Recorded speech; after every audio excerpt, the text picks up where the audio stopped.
La terre s'est enrhumée de Roxane Marie-Gallier et Sandrine Lhomme. La terre s'est enrhumée. Ce matin, je l'ai entendu tousser.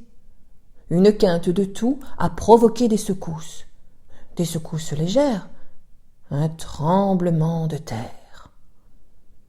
La terre s'est enrhumée. Elle commence à avoir de la fièvre. Son front est déjà si chaud que la mer est montée de quelques degrés. La terre s'est enrhumée. Ne l'avez-vous pas remarqué? Quand elle éternue, ce sont des vagues qui déferlent, des vagues de géants qui anéantissent les maisons. Elle est bien embêtée, elle se retient en se bouchant le nez, mais les gratouilles la chatouillent et sa morve nous mouille. La terre est vraiment bien grippée, à moins que ce ne soit une inflammation de la trachée. Dans sa gorge, ça lui brûle, et le temps vire à la canicule.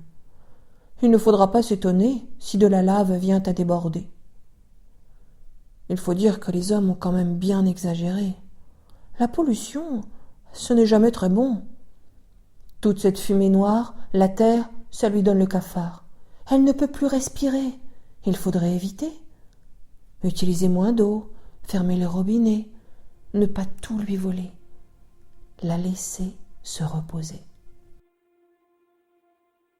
Alors, un petit garçon s'est dit que son métier, ce serait de la protéger. Il s'est placé au centre du monde, sur la plus haute montagne, de la plus haute ville. Il touchait presque les nuages et il a murmuré « Chut, chut ». Alors, les nuages ont cessé de trembler. Alors les oiseaux ont arrêté de chanter. Alors les avions ont cessé de voler. Alors les usines ont arrêté de respirer. Alors les voitures ont cessé d'avancer. Alors les hommes, les femmes et les enfants ont écouté. Chut, chut. Ils ont entendu battre un cœur lentement et renifler tout doucement. C'est la terre qui pleurait.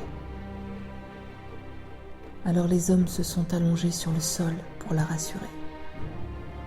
Alors les femmes se sont donné la main pour la bercer. Alors les enfants ont ramassé tous les papiers qui volaient, sans faire de bruit, sans faire de bruit.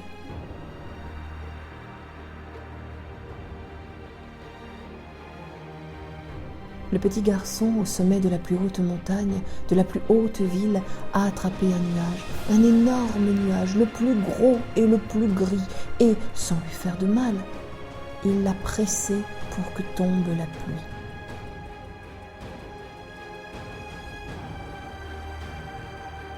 Alors la pluie a coulé, alors le vent a soufflé, et l'eau a tout nettoyé. Et l'eau a tout purifié. C'était un beau moment, parce que le soleil est arrivé et l'on a vu un arc-en-ciel galamment se dessiner.